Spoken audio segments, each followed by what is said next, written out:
Your family changed, your will changed, but your life policy may still be working to arrangements made during your first marriage. You may now be supporting a current spouse, paying the mortgage on your shared home, and meeting commitments to children from an earlier relationship. There may be younger children as well. You've updated your will to reflect those responsibilities. That can feel like enough. But the life policy carries an older date. It may have been arranged around your first marriage, first home, or the arrival of your older children. The trustees may also have been appointed then. The policy still has value. The unresolved point is whether the arrangement around it can perform the financial job your blended family needs now. Your current spouse may need help keeping the home and replacing your income. Your children from an earlier relationship may need longer term provision. You may also have maintenance commitments, school costs, or responsibilities outside your present household.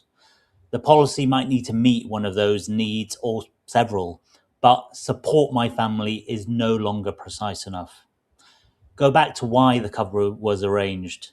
Its job may have been clear at the time: repay the mortgage, support a spouse, or provide for young children.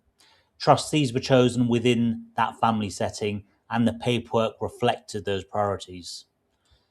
Years pass, the marriage ends, you remarry, household costs shift, children grow older, and new commitments appear.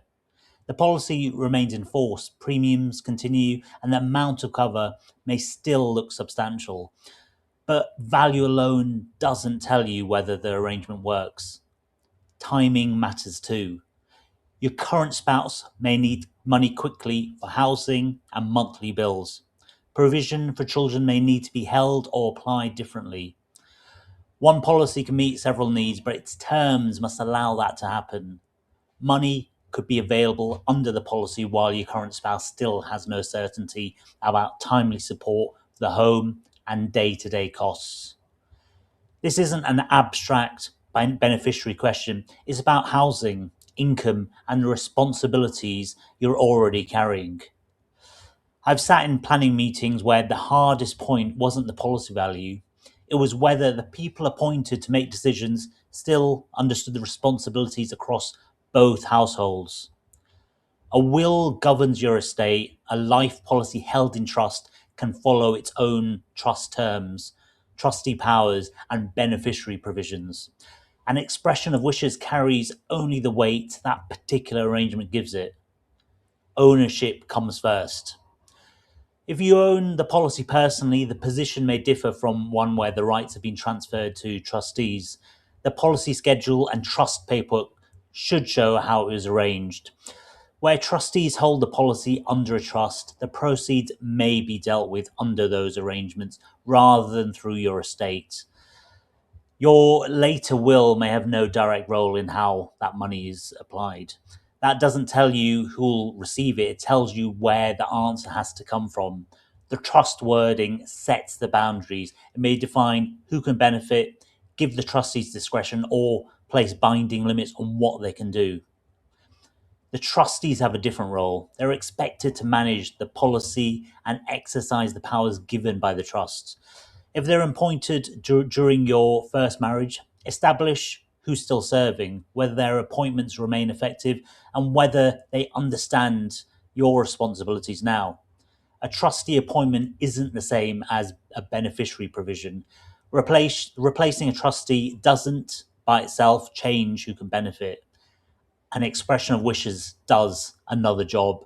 It can explain how you'd like the trustees to use their powers. In a discretionary arrangement, it may guide them on your current spouse, your children, housing needs, and the balance between immediate and longer term support. But it isn't the trust wording. Depending on the arrangement, it may guide the trustees without binding them.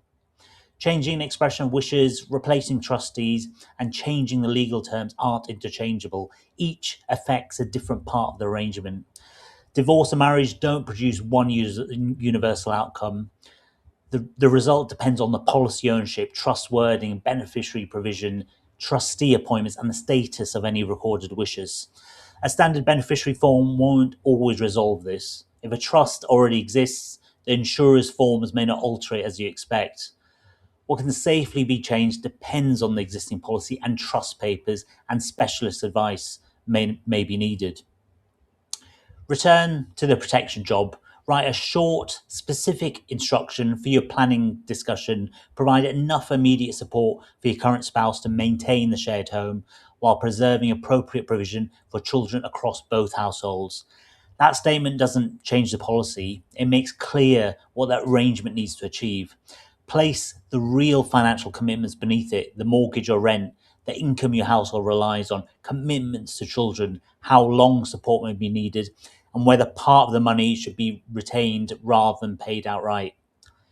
Family protection now becomes an identifiable financial result. Locate the policy schedule and the actual trust wording. Establish who owns the policy, who may benefit, what discretion exists, and who the trustees are now. Don't rely on an old summary or assume that a later will change any of those answers. Then read the expression of wishes in its proper place. Does it reflect your spouse, children, and financial commitments as they stand now? Does it explain priorities and timing clearly enough to help the trustees while respecting the trust's limits? You now have the policy terms beside the job the policy needs to perform. The existing arrangement may be capable of doing that job. If so, make sure the trustee appointments and supporting wishes are accurate and usable.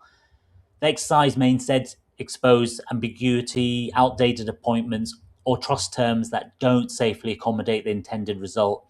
That needs specialist advice on what the existing policy and trust allow you to change. Review the policy around the family you support now.